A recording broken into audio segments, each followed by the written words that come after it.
गौसे आज़म का। खुदा के फजल से हम पर हंसाया गौसे आज़म का।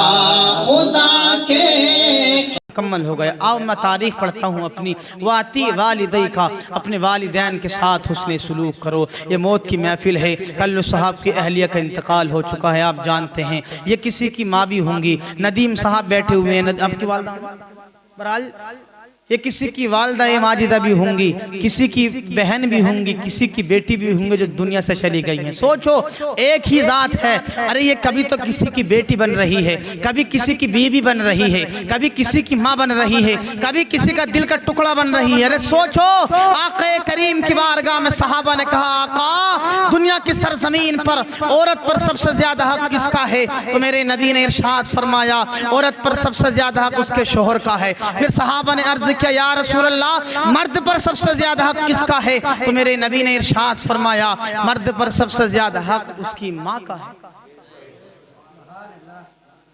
अब सुनिएगा, आओ अपने मौजू की तरफ मैं आता हूँ जल्दी जल्दी।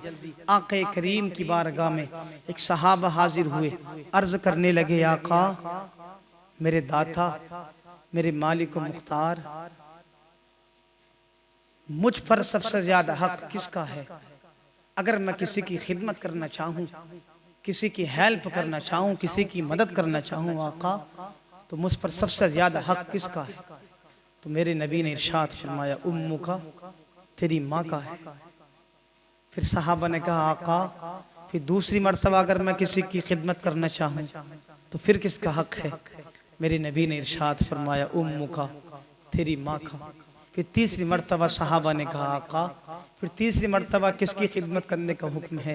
तो मेरे नबी ने इरशाद फरमाया आका, मेरे नबी ने इरशाद फरमाया सहाबी उम्मु का, तेरी माँ का। अब सहाबी ने चौथी मर्तबा अर्ज किया आका अब अगर चौथी मर्तबा मैं खिदमत करना चाहूँ तो किसकी खिदमत करूँ? अब मेरे नबी ने इरशाद फरमाया सहाबा सुनो, अब अबू का तुम्हारे बाप की खिदमत करने का हुक्म है। अजीज़ान मिल्लत इस्लामिया सहाबा रो रो कर अर्ज करने लगे आका मैंने आपसे 3 मर्तबा सवाल किया, 3 मर्तबा क्वेश्चन किया। पहली बार में जवाब मिला तेरी माँ का हक है, दूसरी बार में जवाब मिला तेरी माँ का हक है, तीसरी बार में जवाब मिला तेरी माँ का हक है। आका चौथी बार जब मैंने आपसे मालूम किया आपने जवाब दिया तेरे बाप का हक है। अजीज़ान मिल्लत इस्लामिया आक़ा करीम की बारगाह में सहाबा ने रो रो कर कहा था आका मामला समझ में नहीं आता, अल्लाह ने आपको दुनिया का मालिक व मुख्तार बनाया है। आका अल्लाह ने आपकी वजह से सारी कायनात को बनाया है। आका तुम्हारी ही वजह से अल्लाह को हमने जाना है। अगर तुम्हारा वजूद न होता हम अल्लाह तबारक व तआला को पहचान न सकते थे। कौन है खुदा जिसने सारी कायनात को बनाया है? आका सवाल मेरे जहन में ये घूम रहा है, आका मेरे जहन में सवाल गर्दिश कर रहा है। 3 मरतबा माँ का खिदमत करने का हुक्म आपने दिया है, 1 मरतबा बाप की खिदमत करने का हुक्म आपने दिया है। आका क्या आखिरकार क्या वजह है? चक फाजलपुर के जिंदा दिल सुन्नियों, दूर दराज से आने वाले मेहमानों सुनो, अब आक़ा करीम के आखिरी जुमले सुन लीजिएगा, हदीस पाक के अल्फाज सुनिएगा। मेरे नबी ने इरशाद फरमाया सहाबा दिल थोड़ा करने की जरूरत नहीं है, सहाबा दिल परेशान करने की जरूरत नहीं है। अरे हमने पहली मर्तबा आपको हुक्म दिया, वजह यह थी जिस वक्त तेरी माँ ने तुझको 9 महीने पेट में रखा, 9 महीने पेट में रखने के बाद तकलीफ को बर्दाश्त किया था। कितनी तकलीफ तेरी माँ ने उठाई थी, उस तकलीफ को उठाने में तेरे बाप का कोई हाथ नहीं था। इसलिए मेरा फरमान हो गया अगर तू खिदमत करना चाहे पहली मर्तबा अपनी माँ की खिदमत कर ले। तुम क्या समझोगे माँ की खिदमत को, माँ की शान तुम क्या समझोगे? अरे माओ को ठोकरे मारने वालों, बाप को घरों से बाहर निकालने वालों, तुमने क्या समझा है वालिदैन को? वालिदैन एक अनमोल तोहफा है, वालिदैन एक अनमोल तोहफा। दुनिया की सरजमीन पर सारी नीमतें मिल सकती हैं, लेकिन वालिदैन दुनिया से चले गए तो वालिदैन जैसा तोहफा नहीं मिल सकता है। तुमने क्या समझा है माओ को? अपने बाप को तुम क्या समझोगे? जिस बाप ने सूरज की गर्मी सर पर उतारी, जिस बाप ने तुम्हारी खातिर न दिन देखा न रात देखी, जिस बाप ने तुम्हारी खातिर सारी परेशानियों को बर्दाश्त किया, जिस बाप ने तुम्हारी खातिर बुरे लोगों से बुरे अल्फाज सुने, जिस बाप ने अपने मुंह का लुक़्मा तुमको खिलाया, जिस बाप ने सारी गर्मी उतारने के बाद सर पर अपनी औलाद की परवरिश की, ए मेरे नौजवान अपने बाप को ठोकर मारने वालों, अरे तुम माँ को क्या समझोगे?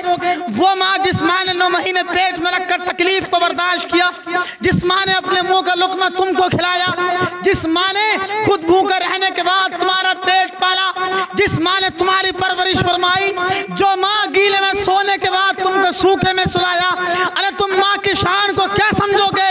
अरे जिंदगी खत्म हो सकती है हमारी और आपकी, लेकिन हम वालिदैन का हक जरूर अदा नहीं कर सकते।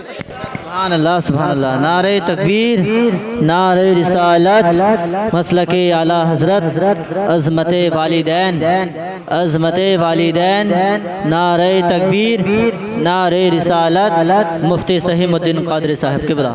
बहुत खूबी हजरत। मेरे नौजवान, तुम क्या समझोगे वालिदैन की शान को? आका ने इरशाद फरमाया, सहाबा हमने आपको पहली मर्तबा हुक्म दिया, वजह ये थी उसकी, तुम्हारी माँ ने तुमको 9 महीने पेट में रखकर तकलीफ को बर्दाश्त किया। उस तकलीफ को उठाने में जो तेरी माँ ने तकलीफ उठाई थी, उस तकलीफ को उठाने में तेरे बाप का कोई हाथ नहीं था। सोचो, हम तो मर्द हजरात हैं, बच्चे को पेट में रखने के बाद जो औरत को तकलीफ होती है, वो औरत ही जाने, मर्द नहीं जान सकता। कभी तुमने सोचा है कि हमारा वजूद भी नहीं था, हमारा वजूद भी नहीं था, हम अपनी माँ की शिकम में थे। सोचो, अपने ऊपर तकब्बुर करने वालों, तुम्हारी शादियां क्या हो गई अपने ऊपर नाज करने वालों।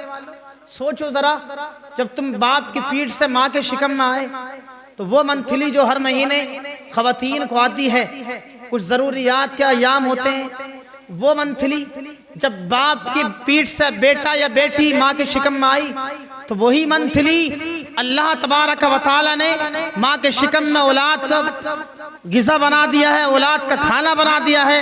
अरे अपने अपने पर तकब्बुर करने वालों, जरा तुम सोच लेना, जब तुम माओ के शिकम में थे तो तुम्हारी किस चीज से परवरिश की गई थी, किस चीज को तुम्हें खिलाया गया था, पिलाया गया था। अगर तुम अपने ऊपर तकब्बुर करोगे तो याद रखना, वो खून जो हर महीने लबा कर देता खवातीन को, उस खून से तुम्हारी हमारी परवरिश की गई थी। अरे अपने ऊपर नाज करने वालों, अरे नाज करो, तुम्हारी परवरिश अल्लाह ने नापाक खून से बनाई है। तुम तकब्बुर कर रहे हो अपने ऊपर। तुम्हारी शादियां क्या हो गई, तुमने माँ को भुला दिया, तुमने अपने बाप की अजमत को भुला दिया। अगर किसी को वालिदैन की अजमत मालूम करनी है तो मेरे नबी पाक से मालूम कर लो।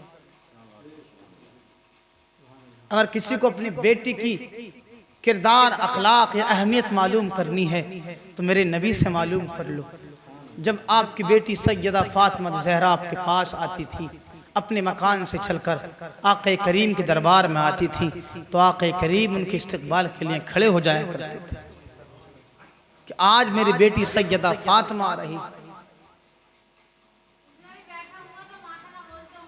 तुम क्या समझो, तुमने क्या समझा है? सुनिएगा, बात बहुत लंबी हो जाएगी, आप खामोश रहें, मेरी गुफ्तगू सुन लें। अल्लाह करे आपको अपने अपने वालिदैन की खिदमत करने की तौफीक अता फरमाए।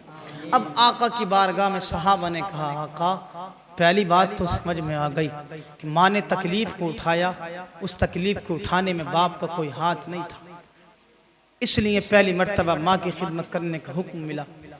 अब सहाबा ने कहा, आका दूसरी वजह क्या है?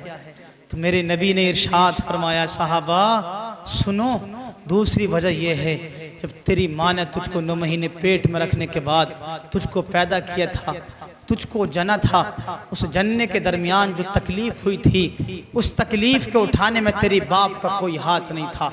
जो तुझको पैदा करने के दरमियान तेरी माँ ने तकलीफ़ का सामना किया था, जब पैदाइश तेरी हुई थी तेरी माँ ने तकलीफ़ को बर्दाश्त किया था, उस तकलीफ़ को उठाने में तेरे बाप का कोई हाथ नहीं था, इसलिए मैंने दूसरी मर्तबा माँ की खिदमत करने का हुक्म दिया। अज़ीज़ान मिल्लत इस्लाम, ये सोचो, अरे सोचो माँ को कितनी तकलीफ़ होती है पैदाइश के दरमियान दरमियान में। ये तो हम और आप नहीं जान सकते, ये तो वो माए जाने जिनके औलाद दुनिया की सरजमीन पर मौजूद है। हम तो सुकून के साथ जिंदगी गुजार रहे हैं। हम पर जवानी क्या आ गई, हमने तो अपनी माँ को बुला दिया है। अरे वो वक्त तो याद कर लो साहिब, जब तुम्हारी पैदाइश की गई थी तुम्हारी माँ ने कितनी तकलीफ को बर्दाश्त किया था। अब सहाबा ने रो रो कर कहा, आका तीसरी वजह आपने क्यों हुक्म दिया? तो मेरे नबी ने इरशाद फरमाया, साहबा सुनो, तीसरी मर्तबा की वजह यह है, जब तेरी माँ ने तुझको पैदा कर दिया, तुझ पैदा करने के बाद जो तेरी माँ ने तुझको अपने खून का दूध बनाकर पिलाया था, जो तेरी माँ ने अपने खून का दूध बनाकर तुझको पिलाया था,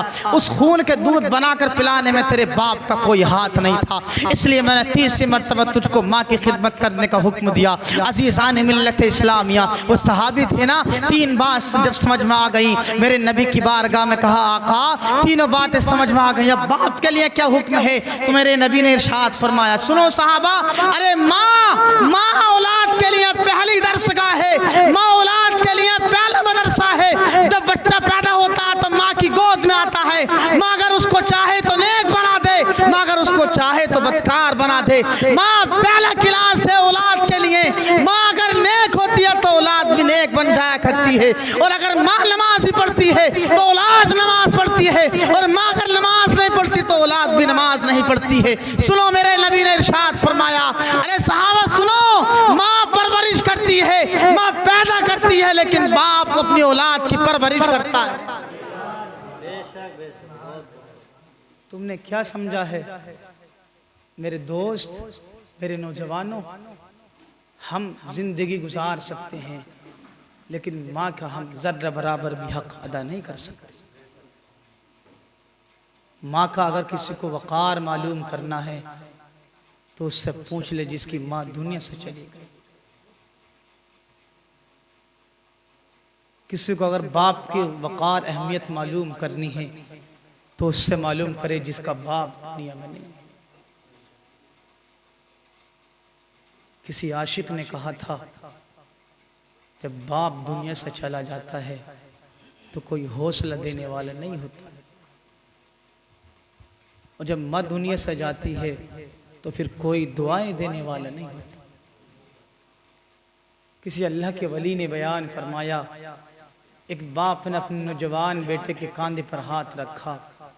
हाथ रखने के बाद मालूम किया, बेटा अब ज़रा ये बताओ दुनिया की सरजमीन पर सबसे बड़ा ताकतवर पहलवान कौन है? बात तो समझ में आ रही है नहीं आपके? तसव्वुर कीजिए आप वालिदैन की शान का। अल्लाह आपको इस महफिल के सदक़े करोड़पति बना दे। अल्लाह आपको इस महफिल के सदक़े मरने से पहले आक़े करीम के रोज़े का दीदार नसीब फरमा दे। तो बाप ने अपने जवान बेटे के कंधे पर हाथ रखा। रखने के बाद फरमाया, बेटा ये बताओ दुनिया की सरजमीन पर सबसे बड़ा ताकतवर कौन नौजवान है? तो उस जवान बेटे के दिल से आवाज़ आई थी, अब्बा मुझसे बड़ा दुनिया की सरजमीन पर कोई नौजवान हो ही नहीं सकता है। बाप ने कंधे से हाथ को हटाया, फिर फरमाया, बेटा बताओ दुनिया की सरजमीन पर सबसे बड़ा कमज़ोर कौन है?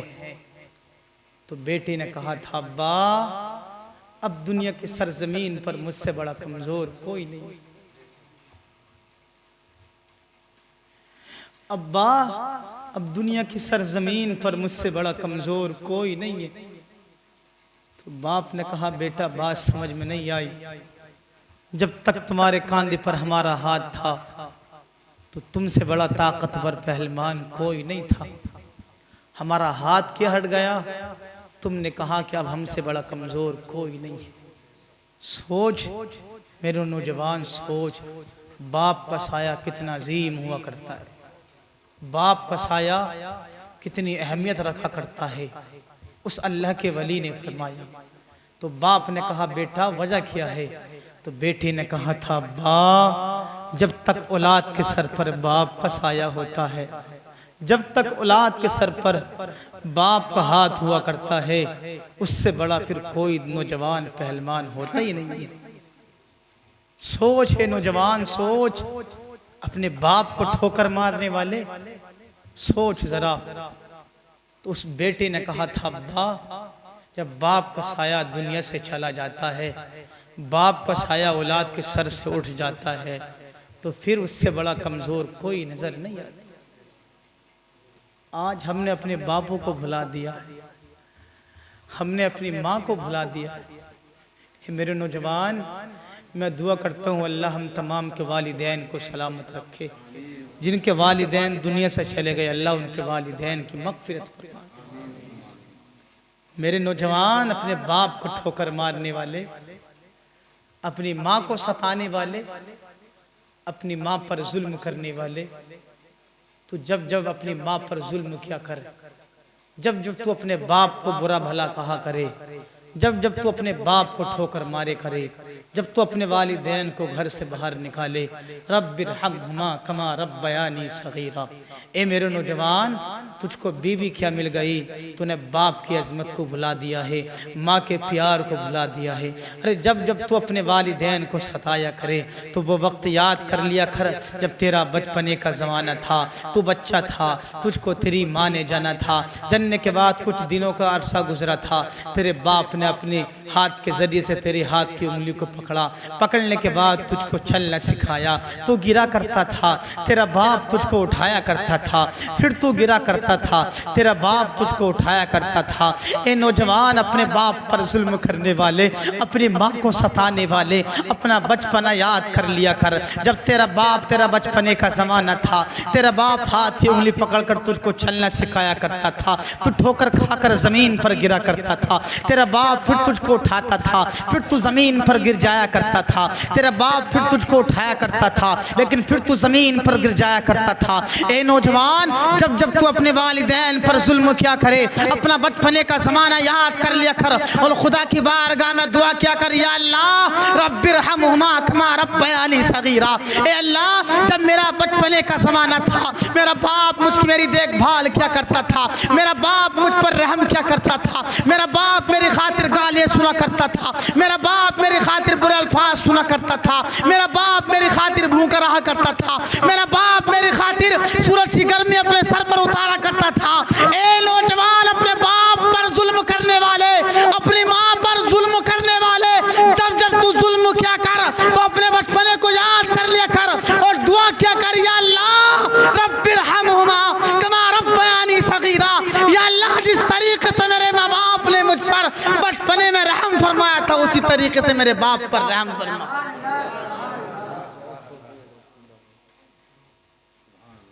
सोच मेरे नौजवान,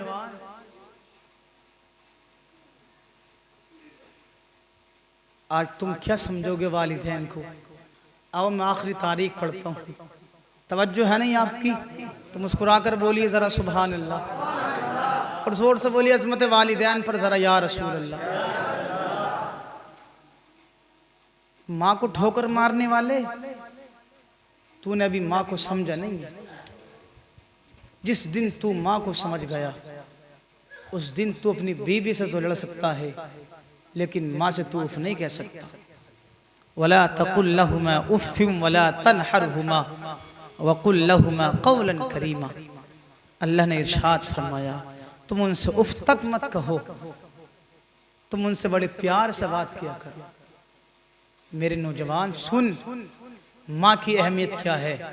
आखिरी जुमले सुन लें आप, मेरे आखिरी तारीख सुन लें, इंशाअल्लाह 10 मिनट में मुकम्मल हो जाएगी।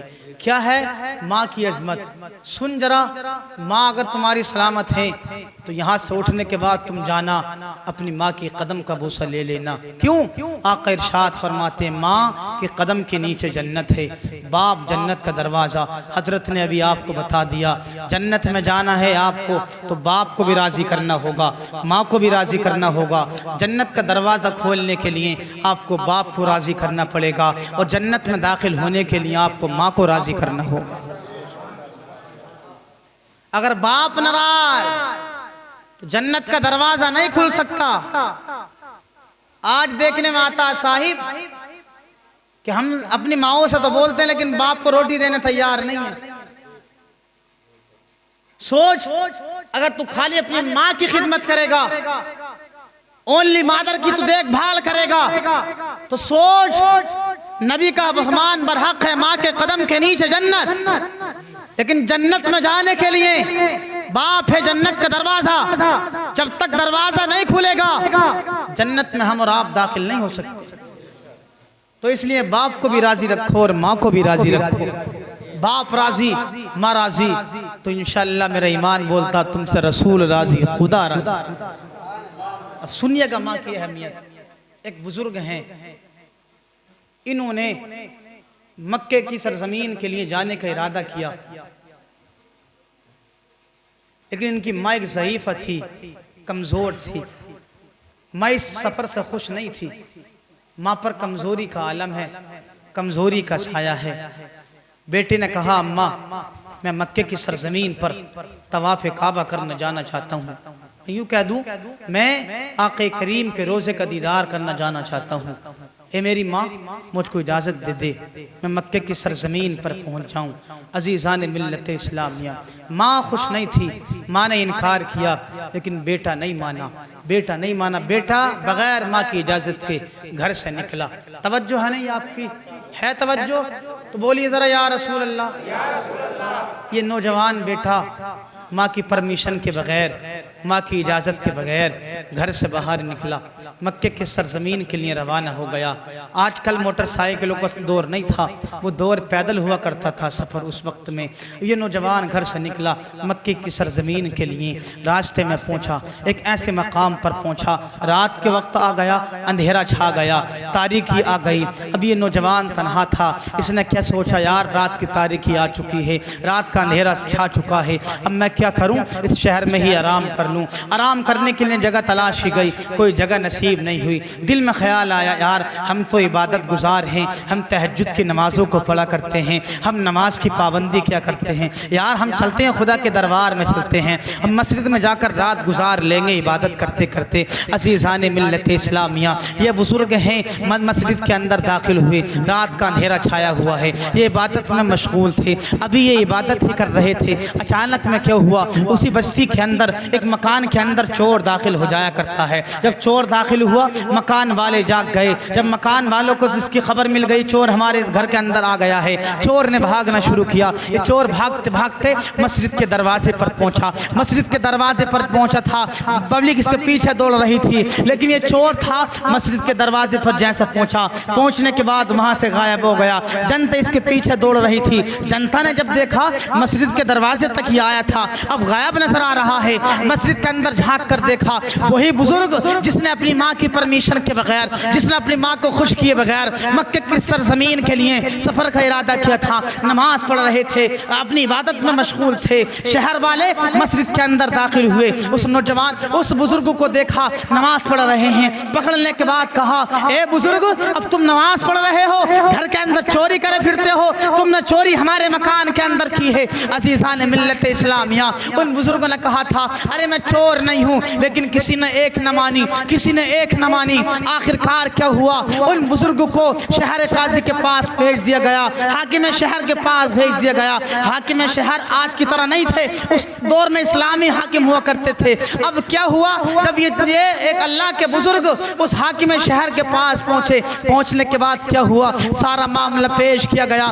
सारा मामला पेश करने के बाद हाकिम शहर ने हुक्म दिया, इनके हाथों को काट दिया जाए, इनके दोनों पैरों को काट दिया जाए, इनकी आंखों को निकाल लिया जाए। अज़ीज़ान मिल्लत इस्लामिया, तवज्जो रखना चकफादलपुर के जिंदा दिल सुन्नियों, दूर दराज से आने वाले मेरे सुन्नी भाइयों। अब वो नौजवान, वो बुजुर्ग थे, हाकिम शहर का हुक्म हुआ, इनके हाथों को काट लिया जाए, टांगों को काट दिया जाए, इनकी आंखों से आंखों को निकाल लिया जाए, गुल्लों को निकाल लिया जाए। अज़ीज़ान मिल्लत इस्लामिया, आपके दोनों हाथों को काट दिया गया, आपके दोनों पैरों को काट दिया गया, आपकी आंखों से गुल्लों को निकाल लिया गया। अब क्या हुआ, जब सारा काम हो गया तो लोग जब इकट्ठे हो गए तो लोगों ने कहा था ये चोर है, चोर की सजा है। उस बुजुर्ग ने कहा था, बल तक़ूलू हाकदा, तुम मुझको ऐसा मत कहो, बल क़ूलू हाज़ा, बल्कि ये कहो कि जो अपने घर से बगैर माँ की खुश करने के बगैर, बगैर अपनी माँ को राजी किए मक्के का सरजमीन का तवाफ करने के लिए निकले, उसकी सजा ये है, जिसने माँ का कहना नहीं माना उसकी सजा ये है कि उसका हाथ काट दिए जाए, पैर काट दिए जाए। तुमने क्या समझा? अब क्या हुआ मेरे अजीज, जब ये रोए रोने के बाद लोगों को पता चला यार ये तो चोर नहीं है, ये तो अल्लाह के बुजुर्ग नजर आ रहे हैं। इन्होंने क्या किया, इनको उठाया, इनका इबादत खाना इनके मकान के पास था, वहाँ ले जाकर छोड़ दिया। उधर माँ ज़ईफ़ा घर के अंदर है, दुआ कर रही है, या अल्लाह अगर तूने मेरे बेटे पर परेशानी को मुब्तला कर दिया है, या अल्लाह तू मेरे बेटे का एक बार ज़रूर दीदार करा दे। ए माओ पर जुल्म करने वालों सुनो, माँ दुआ कर रही थी, या अल्लाह अगर मेरा बेटा किसी परेशानी में गिरफ्तार हो गया है, किसी परेशानी में मुब्तला हो गया है, या अल्लाह मुझको मेरे बेटे से एक बार ज़रूर मिला दे। अजीज़ान मिल्लत इस्लामिया, माँ अपनी इबादत खाने में है, मकान के अंदर है। वो लोग जिन्होंने अपने आपके हाथ पैरों को काटा था, आपके मकान के दरवाजे पर छोड़ कर चले गए। इस बुजुर्ग ने आवाज़ दी, मैं इस शहर में मुसाफिर हूँ, मुझको भूख सता रही है, मुझको खाना खिला दिया जाए। अजीज़ान मिल्लत इस्लामिया, अंदर से उस बूढ़ी ज़ईफ़ा ने कहा था, आप दरवाजे के करीब आइएगा। उन बुजुर्ग ने कहा था, ए बूढ़ी ज़ईफ़ा हमारे पास टांगे नहीं है, टांगे हमारी काट दी गई हैं। फिर उस बूढ़ी ज़ईफ़ा ने मकान के अंदर से कहा था, ए नौजवान मुसाफिर अपना हाथ बढ़ाइएगा, हम आपको खाना पेश करते हैं। उस बुजुर्ग ने कहा था, ए बूढ़ी ज़ईफ़ा हमारे पास हाथ भी मौजूद नहीं है, हमारे हाथों को काट दिया गया है। अब फिर कहा, उस बूढ़ी ज़ईफ़ा ने कहा, हाथ भी काट दिए गए, आपके पैर भी काट दिए गए। फिर उस बूढ़ी ज़ईफ़ा ने कहा कि अब तुम्हारे पास तो कुछ सामान भी मौजूद नहीं है। तो उस बुजुर्ग मुसाफिर ने कहा था, आप घर से बाहर को निकलो, मुझको खाना खिला दो। उस बूढ़ी ज़ईफ़ा ने मकान के अंदर से कहा था, अगर मैं तुम्हारे पास आ जाऊंगी तो तुम्हारी नज़र मेरे ऊपर पड़ जाएगी, मैं गैर महरम हूँ, इसलिए तुम्हारे सामने मैं आने के लिए तैयार नहीं हो सकती।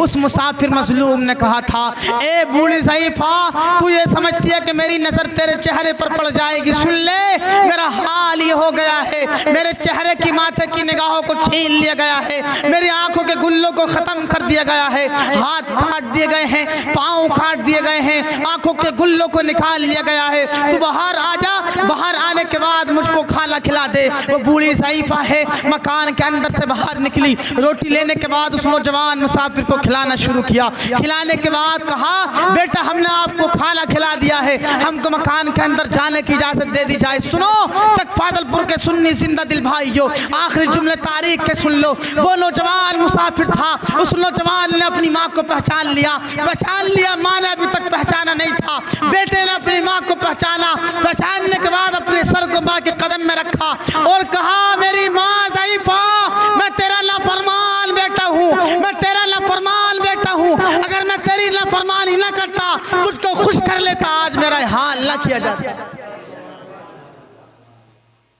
अपनी माओ को जुल्म करने वालों, अब क्या हुआ, माँ भी माँ थी ना, तो माँ ने जब यह हाल देखा कि बेटे का हाल ये हो गया है, तो खुदा की बारगाह में दुआ की, या